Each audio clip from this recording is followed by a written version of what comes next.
먼 미국 땅에서 자식들을 잘 키워내고 열심히 사신 여러분들 정말 장하십니다. 안녕하세요. 전원주입니다. 전쟁도 가난도 겪은 우리 세대는 참 눈물겨운 세월을 살았죠. 아메리칸 드림을 이루기까지 여러분들의 세월이야 어떠셨겠습니까? 건강 관련 프로그램에 출연하면서 요즘 제가 깨달은 건요, 양 한 방을 잘 결합하는 게 최고의 건강 관리라는 겁니다. 클레버 케어, 메디케어 어드밴티지 플랜 아세요? 양방과 한방의 좋은 혜택들을 쏙쏙 뽑아서 제공해주는 똘똘한 플랜이더군요.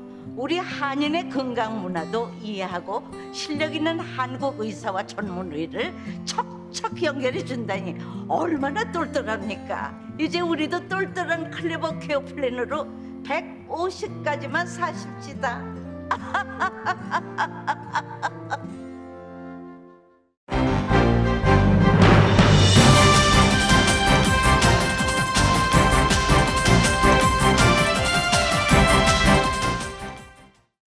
마음 따뜻한 5월, 건강하고 행복하세요. 라디오 서울이 함께합니다.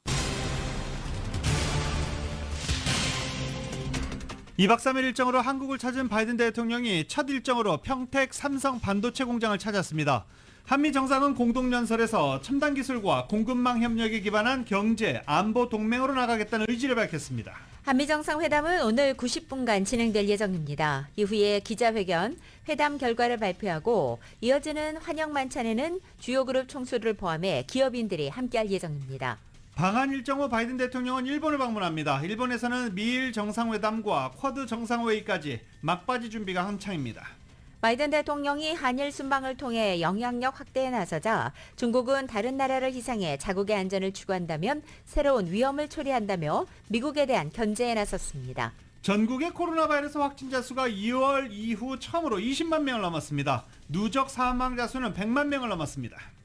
보건 전문가들은 코로나 바이러스가 6차 유행에 이미 접어들었을 가능성이 있다고 경고했습니다. 질병통제예방센터는 이에 따라 방역수칙 준수를 당부하고 있습니다. LA 카운티의 코로나 바이러스 등급은 낮음에서 중간 단계로 결국 격상됐습니다. 다가오는 메모리얼데이 연휴가 고비가 될 전망입니다. 질병통제예방센터 자문기구가 5세에서 11세의 아동에 대한 파이자 백신 3차 접종의 부스터샷 접종을 권고했습니다. 곧 승인될 것으로 보입니다. 바이든 대통령이 이르면 다음 달 사우디아라비아 왕세자와 취임 후 처음으로 만날 가능성이 있다고 CNN이 보도했습니다. 미 국무부가 북한과 이란을 포함한 5개 나라를 대테러 비협력국가로 재지정했습니다. 대테러 비협력국에는 국방물품과 서비스 수출을 위한 판매나 허가가 모두 금지됩니다. 지난 2월부터 문을 닫았던 분유 제조사 에보트의 미시간주 공장이 이르면 다음 주부터 재가동한다고 식품의약국 FDA가 밝혔습니다.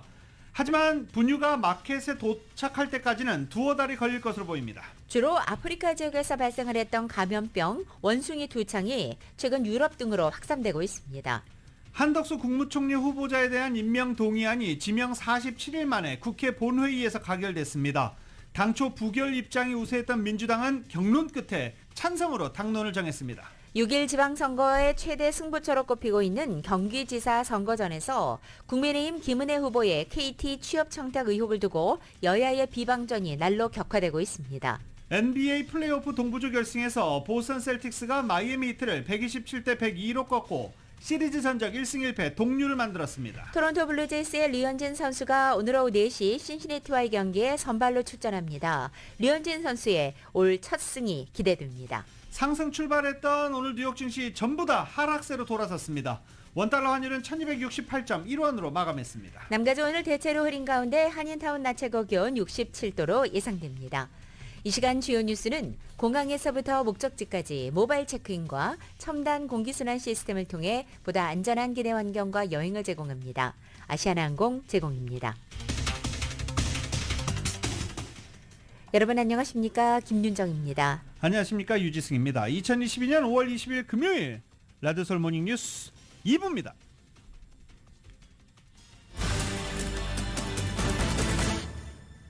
바이든 대통령이 경기도 평택 오산 미군 기지에 도착해 2박 3일간의 방한 일정을 시작했습니다.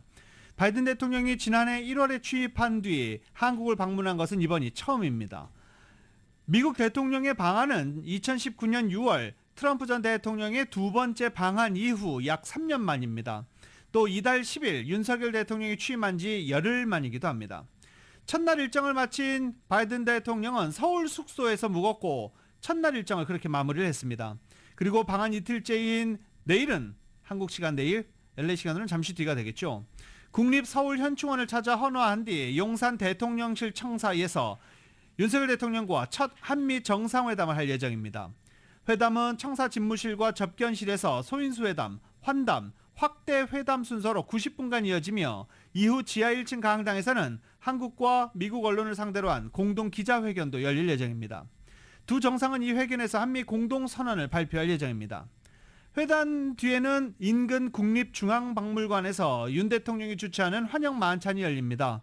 또 마지막 날인 22일에는 조지아주의 수조 달러 규모의 투자를 발표하는 현대자동차의 정의선 회장을 면담하고 용산 미군 기지에서 주한미군 대사관 직원들을 격려할 예정입니다. 또 한반도 전역의 공중작전을 지휘하는 공군작전사령부 항공우주작전본부를 윤 대통령과 함께 방문할 예정입니다. 미국의 대통령이 오산기지 지하 벙커에 이 우주작전본부를 방문하는 것은 이번이 처음입니다. 한편 방한 중인 바이든 대통령을 환영하기 위한 만찬에 여야 대표가 나란히 참석할 것으로 방금 전 알려졌습니다. 윤 대통령과 바이든 대통령은 인근 국립중앙박물관에서 환영 만찬을 가질 예정인데 이 자리에는 국민의힘 이준석 대표와 함께 더불어민주당 윤호중, 박지원 공동 비상대책위원장도 초청된 것으로 알려졌습니다. 특히 여당뿐 아니라 야당 대표도 불렀다는 점에서 협치의 의미를 더하기 위한 것 아니냐는 해석도 나오고 있습니다. 한국에 도착한 바이든 대통령이 처음 손에 든 것은 바로 반도체 웨이퍼였습니다. 한미 두 나라가 앞으로 반도체를 중심으로 경제안보 동맹을 더 단단히 하겠다는 뜻으로 해석됩니다. KBS의 보도입니다.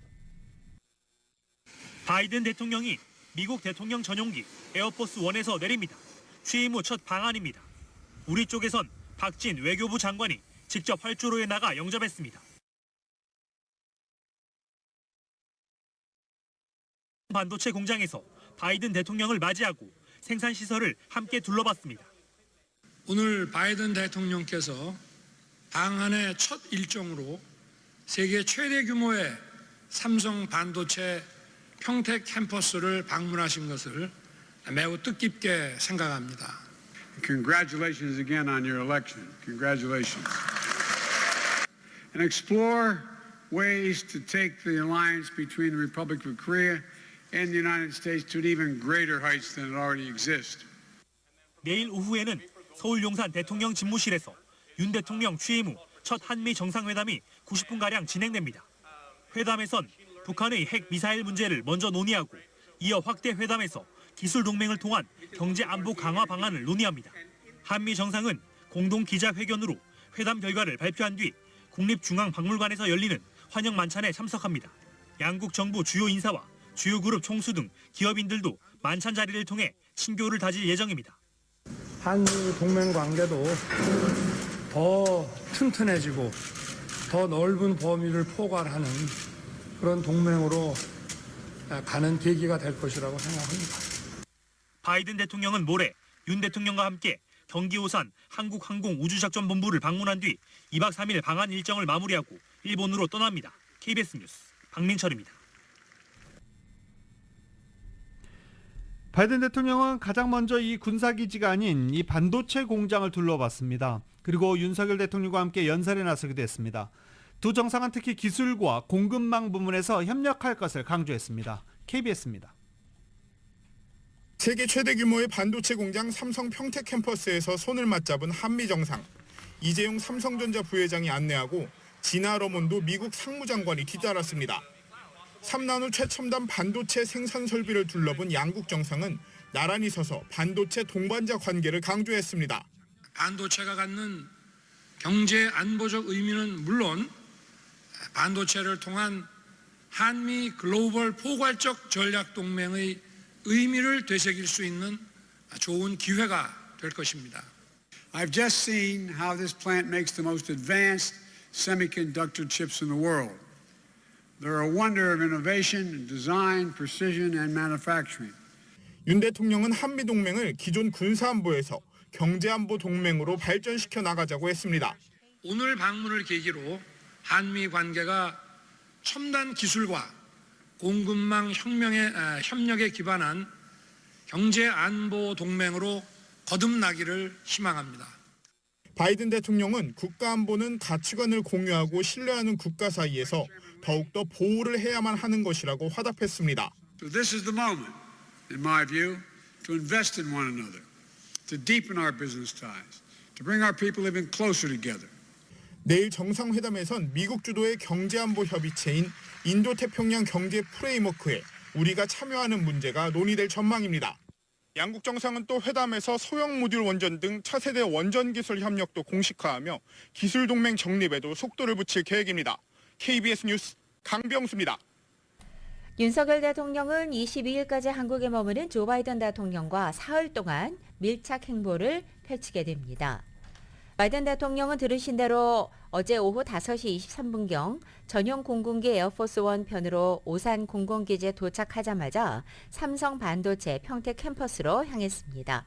미리 대기하고 있던 윤석열 대통령은 오후 6시 11분경 공장 정문 앞에서 바이든 대통령을 영접하며 첫 대면을 했고 22초 동안 서로 악수한 손을 놓지 않았습니다. 바이든 대통령은 왼손으로 윤 대통령의 팔을 두드리거나 또 공장을 돌던 중에 윤 대통령 어깨에 손을 올리는 등 친근함을 드러내기도 했습니다. 21일 낮 국립 서울현충원 참배로 방한 이틀째 일정을 시작하는 바이든 대통령은 용산 청사에서 윤 대통령과 한미 정상회담을 갖고 두 번째 대면으로 이어집니다. 회담은 청사 집무실과 접견실에서 소인수 회담, 환담, 그리고 확대 회담까지 모두 90분간 이어집니다. 이후 양국의 정상은 지하 1층 강당에서 공동 기자회견을 하게 됩니다. 이 기자회견에서 나올 한미 공동선언은 방한 일정의 하이라이트가 될 것으로 보입니다.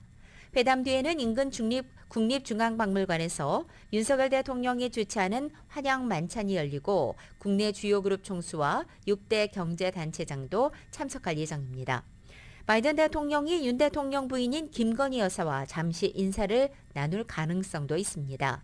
바이든 대통령 부인 질 바이든 여사가 이번 순방에는 함께하지 않았기 때문에 관례상 김건희 여사가 공식 일정에 동행하지는 않고 대신 만찬장에 잠깐 들르는 방식으로 예를 갖출 것으로 보입니다.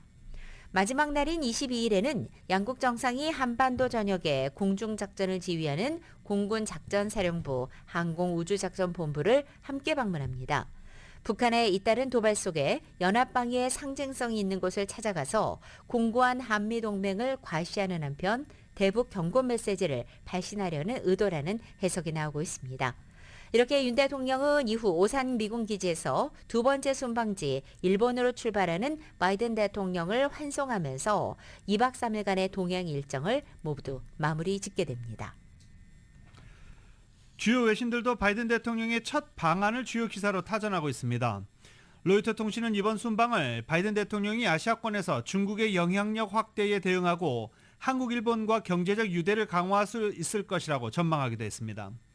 AFP 통신도 아시아에서 중국의 경제 군사적 영향력이 갈수록 커지면서 미국의 지배력이 축소되고 있는 상황이라며 바이든 대통령이 수년 동안 이어진 아시아 회기를 이번 순방 기간에 가속하려 한다라고 전했습니다.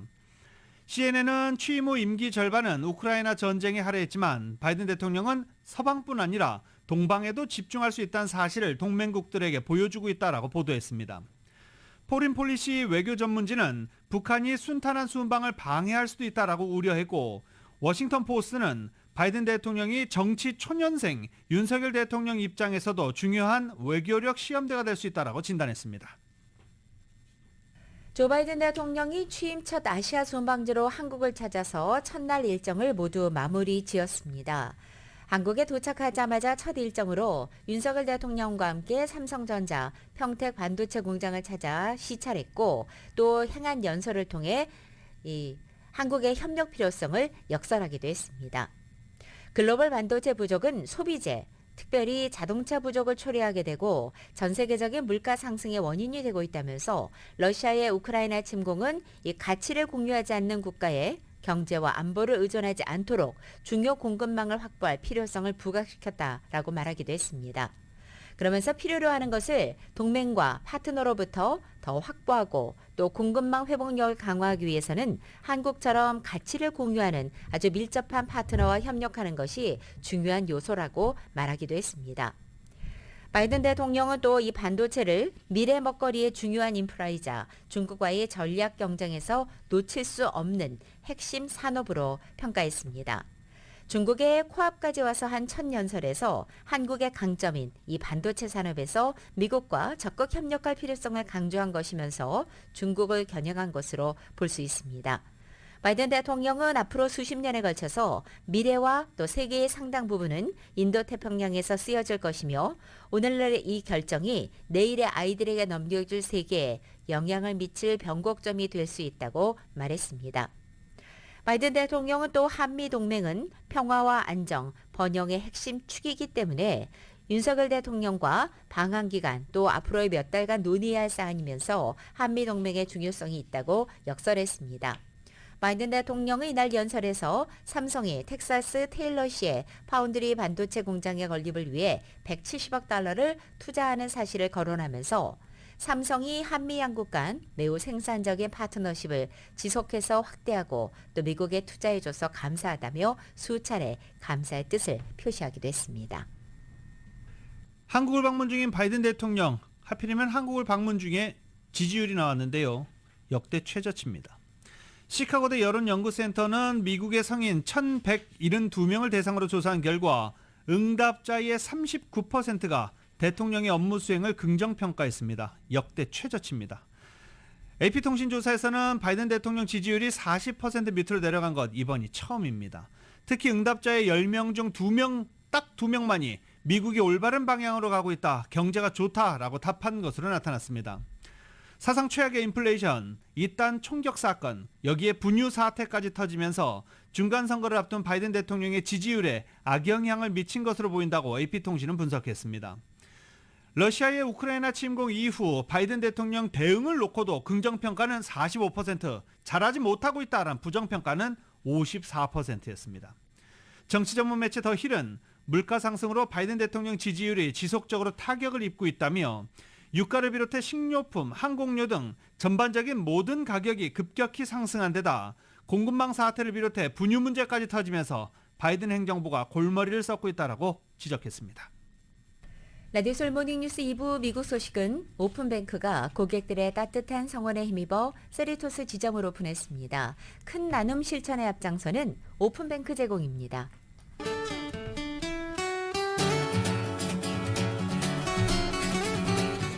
매콤한 치킨의 완결판 맥도널드 스파이시 치킨과 너겟을 즐기세요. 맥도널드 제공으로 5월 20일 금요일 남가주의 날씨입니다.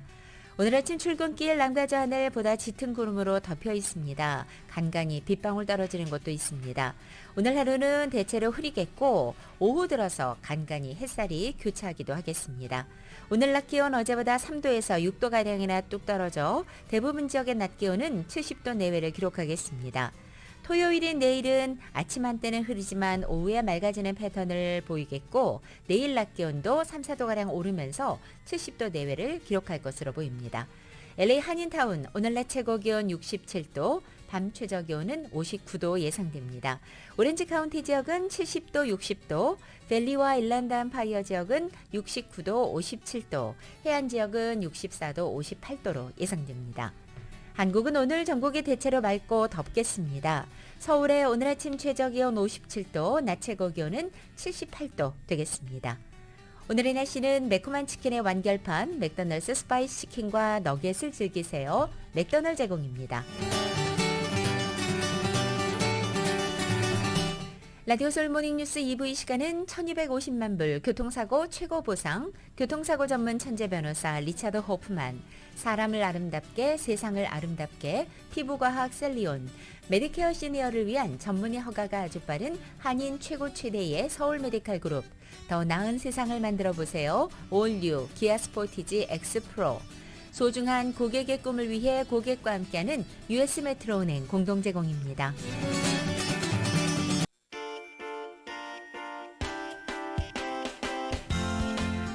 새로운 모빌리티 세상을 열어가는 아이오닉5. 이 시대의 가장 진화한 전기차, 완전히 새로운 현대 아이오닉5 제공으로 이 시각 현재 프리웨이 교통 상황입니다.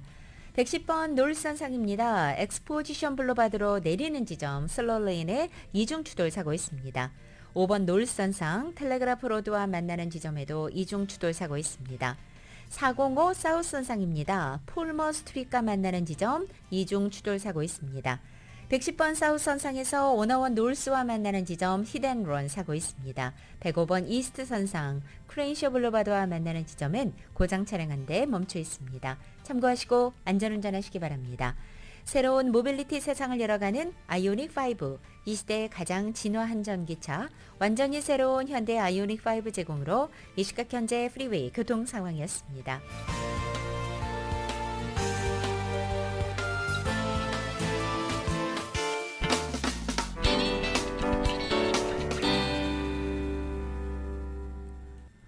라디오솔 모닝뉴스 함께하고 계십니다.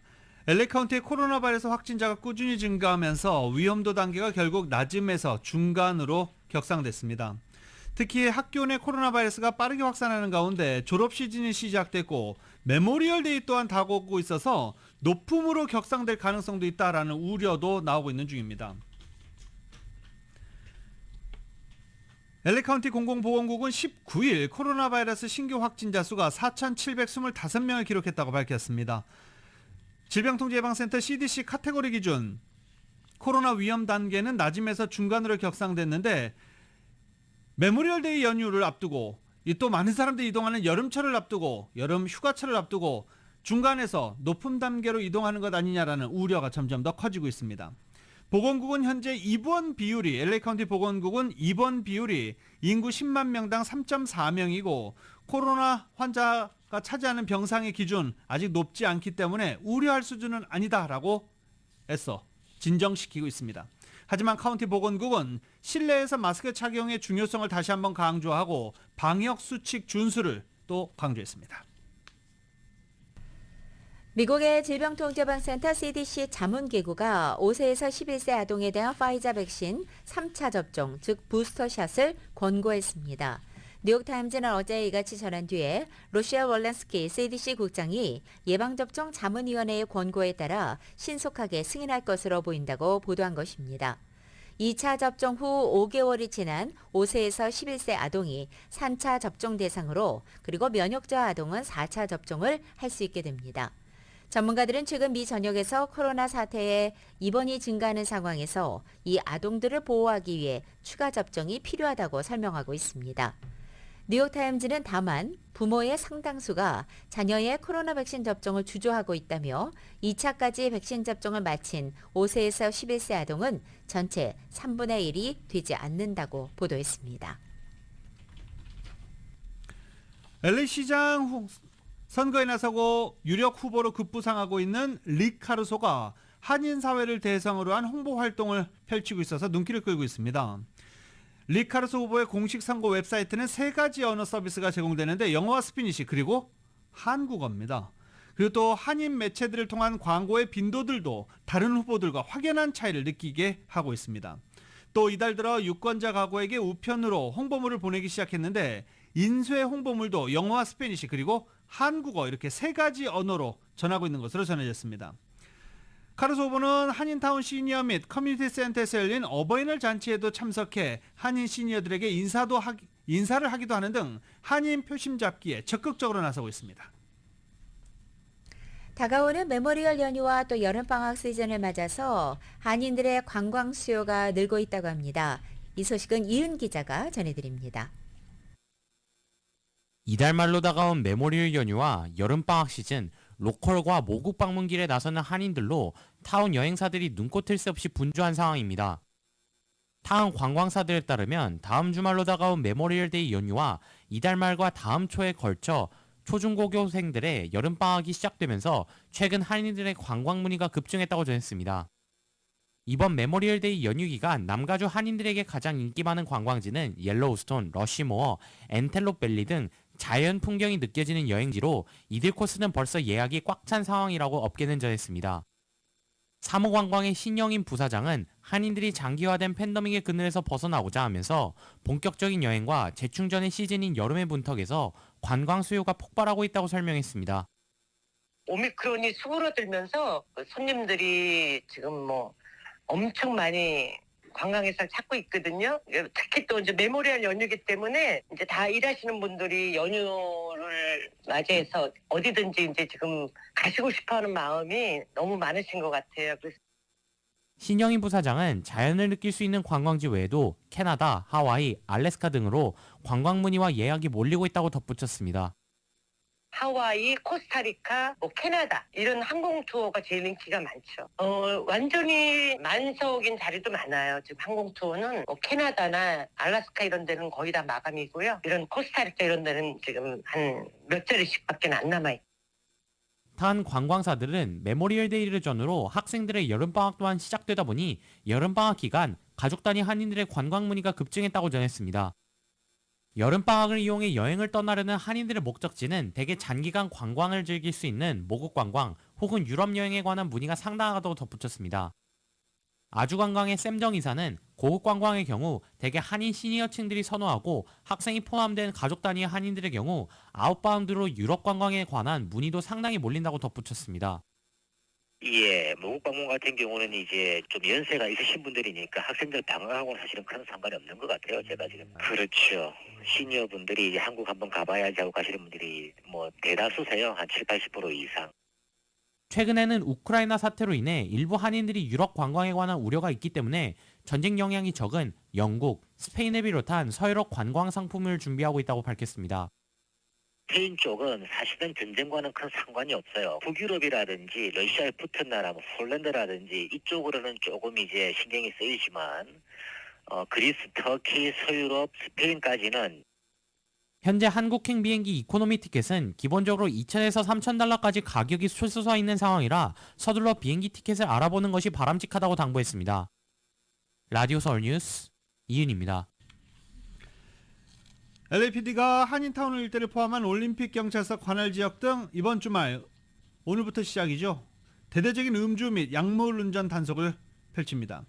LAPD에 따르면 오늘 오후 5시부터 1시까지 올림픽 경찰서와 뉴튼 경찰서 관할 지역 내에서 DUI 순찰을 강화한다고 밝혔습니다.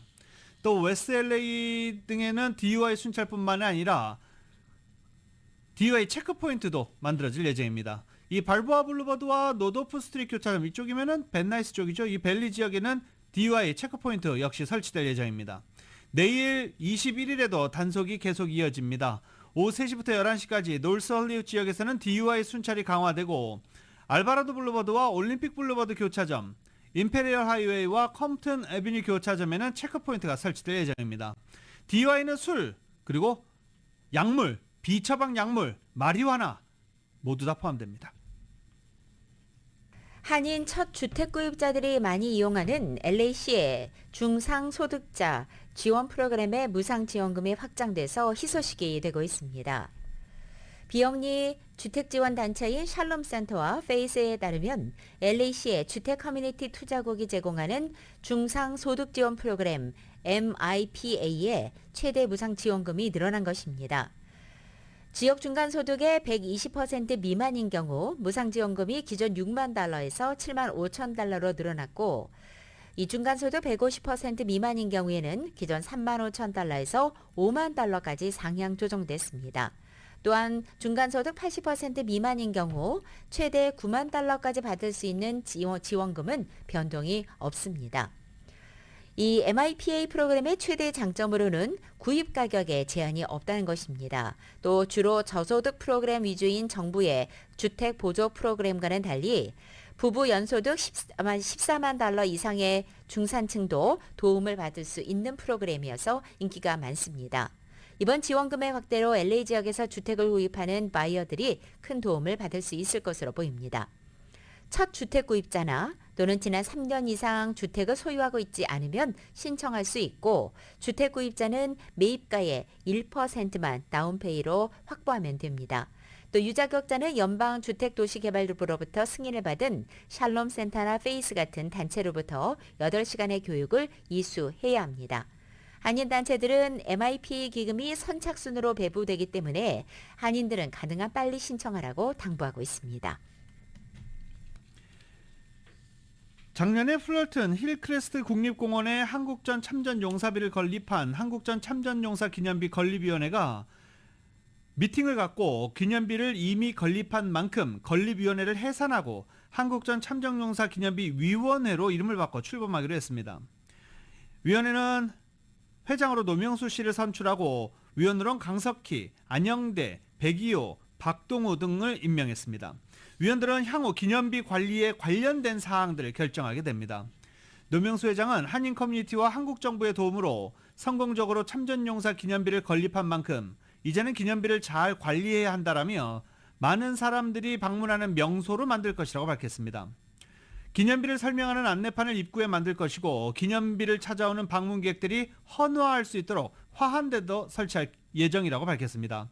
또 기념비 설립 1주년을 맞는 올 11월 11일 베테랑스데이 기념식 개최 등을 추진한다는 계획입니다. 주한미군 발주공사 입찰 과정에서 담합한 혐의로 기소된 7개 한국 건설 회사들이 공소 사실을 인정하고 담합 소송 해결을 위해서 미국 정부에 약 310만 달러의 합의금을 지불하기로 했습니다. 연방법무부에 따르면 한국에 본사를 두고 있는 7개 건설 회사가 지난 2016년부터 2019년까지 주한미군 발주공사 입찰, 담합을 벌인 혐의로 제기된 소송을 해결하기 위해서 연방정부 측에 310만 달러의 벌금을 지불하기로 합의했다는 것입니다. 해당 건설업체들은 2016년 7월 사전 심사를 거쳐서 미군 발주공사의 입찰 참가 가격을 얻은 뒤에 사전에 낙찰 순번을 정하고 입찰 가격을 모의했습니다. LA 지역의 한 대형 한인교회 영어 목회 한인 목사가 10대 청소년 교인들을 대상으로 성적 메시지를 담는 문자를 상습적으로 보내는 등 성비위 행위를 저지른 혐의로 교회와 교단의 조사를 받고 제명된 사실이 뒤늦게 드러났습니다.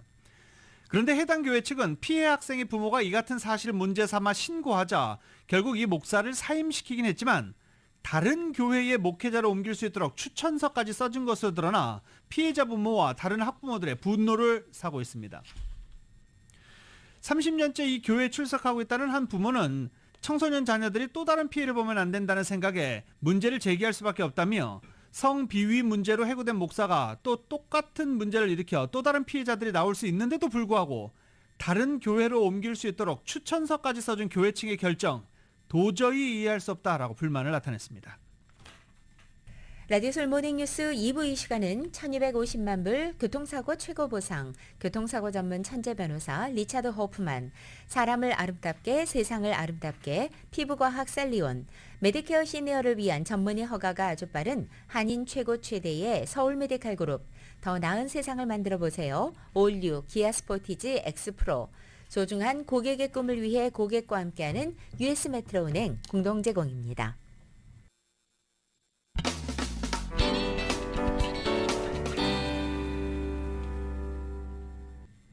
라디오솔 모닝뉴스 함께하고 계십니다. 연방준비제도 내 인사들이 최근 뉴욕 증시 급락은 연준의 주된 관심사가 아니며 물가 상승 억제에 집중해야 한다는 발언을 내놓고 있습니다. 이에 따라 연준이 증시 급락과 무관하게 당분간 0.5%포인트 금리 인상을 계속할 것이라는 전망이 나오고 있습니다. 연준 내 대표적인 통화긴축 선호 인사로 꼽히는 에스터 조지 캔사스시티 연방준비은행 총재는 증시가 힘든 한 주를 보내고 있지만 연준의 긴축 움직임을 고려할 때 놀랄 일은 아니다라고 밝혔습니다. 당장은 인플레이션이 너무 높고 우리는 이를 끌어내리기 위해서 1년에 금리 조정을 행해야 한다라며 이같이 말했습니다. 현재로서는 0.5%포인트 인상에 매우 편안함을 느낀다며 그보다 더 나아갈 필요가 있다라고 말하려면 매우 다른 뭔가가 보여야 할 것이다라고 강조했습니다. 또 금융시장이 긴축되기 시작했기 때문에 이를 주의 깊게 살펴봐야 한다며 금리 조정이 얼마나 필요한지 알기는 어렵다라고 덧붙였습니다. 일부 투자자들이 기대하는 즉각적인 연준 풋은 없을 것이라는 의미로 받아들일 수 있다고 블룸버그 통신은 분석했습니다. 연준 풋은 증시가 어려울 때마다 연준이 금리를 인하하거나 금리 인상을 미루어 시장을 떠받치는 움직임을 투자자가 하락장에서 손실을 줄이고자 매입하는 풋옵션에 빗댄 말입니다. 전 세계 경제가 물가는 오르고 경기는 가라앉는 스태그플레이션으로 빠져들 수 있다는 경고음이 커지고 있는 가운데 주요 7개국 G7 재무장관 또 중앙은행 총재회의에서도 추가적인 물가 급등 충격에 대한 우려가 제기되고 있습니다. 크리스탈리나 게오르기에바 국제통화기금 IMF 총재는 현지 시간으로 19일 독일에서 열린 G7 재무장관 또 중앙은행 총재회의장에서 각국의 추가적인 인플레이션 충격에 대비하라고 당부했습니다. 러시아와 우크라이나 전쟁에 따른 식료품 또 에너지 가격 상승으로 중앙은행이 경기 침체 없이 인플레이션을 잡기가 점점 어려워지고 있으며 코로나에 따른 중국의 대도시 봉쇄도 세계 제조업 그리고 공급망에 부정적 영향을 끼치고 있다고 진단했습니다. 세계의 경제는 이뿐만 아니라 미국의 공격적인 기준금리 인상 행보와 유럽의 경기 둔화 시도 등의 영향도 받고 있다고 말했습니다. 이어서 지금의 상황이 일회성인 물가 충격으로 끝나고 또 인플레이션에 더는 영향이 없을지 아니면 우리의 발목을 계속 잡을지 더 따져봐야 한다고도 말했습니다. 한편 회의 참석을 위해 독일을 방문한 제니 옐런 재무장관 역시 전날 전 세계 경제 전망은 확실히 도전적이고 불확실하다면서 식품, 에너지 가격 상승은 스태그플레이션의 효과가 있다고 진단한 바 있습니다. 중국을 최대 전략적 경쟁자로 지목하고 있는 미국이 자국의 경쟁력을 강화하고 중국을 견제하기 위한 입법에 속도를 냅니다. 낸시 펠로시 하원 의장은 중국의 기술력에 대응하기 위해서 미국의 산업 경쟁력을 강화하는 것을 골자로 하는 미국 경쟁법을 독립기념일인 7월 4일까지 처리하길 바란다고 로이터 통신이 보도했습니다. 앞서 연방의회는 반도체 및 인공지능 등 미래 먹거리로 통하는 핵심 산업을 국가 안보 차원에서 집중 육성하기 위해 이를 지원하는 입법을 추진해 왔습니다. 제품 오염 가능성으로 지난 2월부터 문을 닫은 미국의 최대 분유 제조사 에보트사의 미시간주 공장이 빠르면 다음 주부터 재가동하게 됩니다. 로버트 캘리프 식품의약국 FDA 국장이 어제 연방 하원에 출석해서 에보트사의 미시간주 공장이 1, 2주 내로 생산을 재개할 것이라고 밝힌 것입니다. FDA는 지난 16일 에보트와 생산 재개에 합의한 데 이어서 어제는 구체적인 재개 시점을 공개한 것입니다. 캘리프 FDA 국장은 이어 생산이 재개돼도 새로운 분유가 매장에 공급되려면 약 2달이 걸릴 것이며 공급이 정상화되기까지 수주가 소요되고 특히 유통 거점에서 멀리 떨어져 있는 지역은 더 오래 걸릴 수 있다고 설명했습니다. 아기 분유 시밀락으로 유명한 에보트사는 미국에서 판매되는 전체 분유 제품의 절반 이상을 이 미시건주 공장에서 생산하고 있습니다. 그러나 이 공장은 지난 2월 제품 오염 가능성이 제기되면서 가동을 중단한 것입니다. 이 공장에서 생산된 분유를 섭취했던 유아중 4명이 박테리아에 감염돼 입원했고 이 가운데 2명은 목숨도 잃었습니다. 워싱턴 DC의 아시아태평양계 역사문화박물관 건립이 추진됩니다. 아시아태평양계 미국인 역사문화박물관 건립을 연구하기 위한 위원회를 구성을 하는 것을 골자로 하는 법안을 어제 하원에서 그리고 상원에서 만장일치로 가결했습니다. 바이든 대통령이 서명한 뒤 공표하면 법률로 확정됩니다.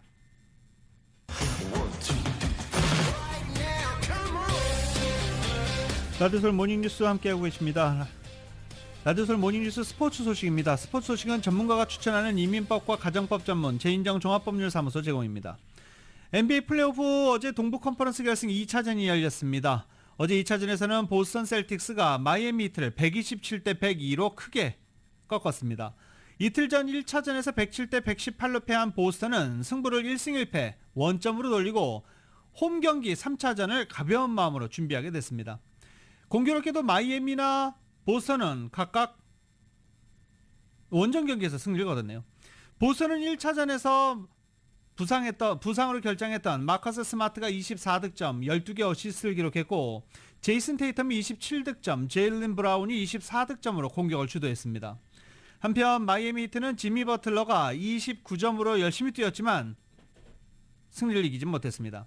마이애미는 이번 시즌 플레이오프 홈 경기에서 7전 전승을 기록 중이었는데 어제 홈 경기에서 패하면서 8연승 달성에는 실패했습니다. 한편 보스턴은 이번 시즌 플레이오프에서 한 번 패한 다음 경기에서는 4전 전승을 거두는 집중력을 보여주고 있는 중입니다. 오늘은 서부조 결승 2차전이 펼쳐집니다. 골든스테이트 워리어스와 댈러스 매버릭스 간의 2차전 경기는 골든스테이트 워리어스의 홈구장에서 경기가 펼쳐집니다. 이 경기는 오후 6시부터 시작되며 TNT 채널을 통해 중계됩니다. 다음은 야구 소식입니다. 어제 LA 다저스와 LA 엔젤스 경기는 없었습니다. 올 시즌 극도의 부진에 시달리던 보스턴 레드삭스의 내야수인 트레버 스토리가 한 경기에서 무려 홈런 3개를 몰아치는 괴력을 발산하면서 대승을 이끌었다는 소식이 들어와 있습니다. 이 스토리는 어제 보스턴 펜웨이 파크에서 열린 시애틀 메리너스와의 홈 경기에 6번 타자 2루수로 선발로 출전해 4타수 4안타 3개의 홈런 7타점 5개의 득점 1볼넷에 정말 어마어마한 활약을 펼쳤습니다. AP통신에 따르면 이루수가 한 경기에서 홈런 3개 이상 그리고 도루 1개 이상을 기록한 것은 메이저리그 역사상 처음으로 알려졌습니다. 보스턴은 스토리의 원맨쇼 활약에 힘입어서 시애틀을 12대6으로 물리쳤습니다. 골프 소식입니다. PGA 챔피언십 지금 2라운드 막 시작했습니다. 2라운드 시작한 가운데 아직 2라운드 티샷 하지 않는 로리 맥길로이 선수가 5언더파 단독 선두 유지하고 있습니다. 어제 1라운드를 마쳤을 때 단독 선두였고 지금 2라운드 다른 선수들이 공을 치고 나가고 있는데 여전히 5언더파 단독 선두 자리를 지키고 있습니다. 4언더파 공동 2위 그룹에는 저스틴 토마스 등이 포함되어 있습니다. 그리고 이번 PGA 챔피언십에서 가장 관심을 끌었던 선수 타이거 우즈죠. 타이거 우즈는 4, 5보파 공동 8, 어제 1라운드 끝났을 때는 공동 99위였는데 오늘 2라운드 진행되면서 공동 84위로 순위가 조금 올라오긴 했습니다. 그렇게 부진했던 타이거 우즈 경기 끝난 후에 교통사고로 다친 다리의 상태가 좋지 않음을 털어놨습니다. 이 오클라호마주 털사의 서던힐스 컨트리 클럽에서 열린 이 PGA 챔피언십 1라운드를 마치고 현지 인터뷰에서 지금은 좀 몸이 좀 아프다, 다리가 좀 아프다 라고 말했습니다. 4오버파 74타 공동 99위였다가 현재 2라운드는 84위. 타이거 우즈는 오늘 오후 1시 동부 시간으로 1시에 2라운드 티샷이 예정되어 있습니다. 과연 컷오프를 통과할 수 있을지가 관건입니다.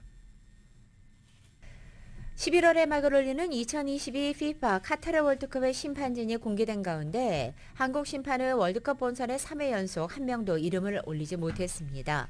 FIFA는 카타르 월드컵에 나설 주심 36명, 부심 69명, 비디오 판독 심판 24명을 현지 시간으로 19일에 발표했습니다. 하지만 한국 심판은 단 한 명도 포함되지 않았습니다.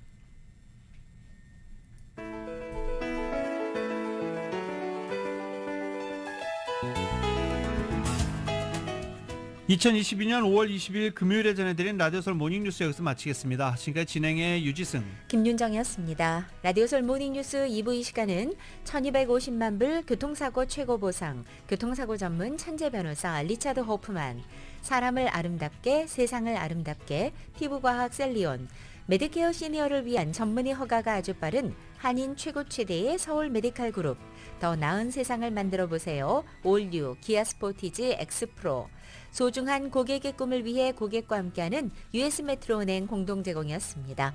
잠시 후 9시에는 강희신의 오늘의 미국이 방송됩니다. 함께해 주신 여러분 고맙습니다.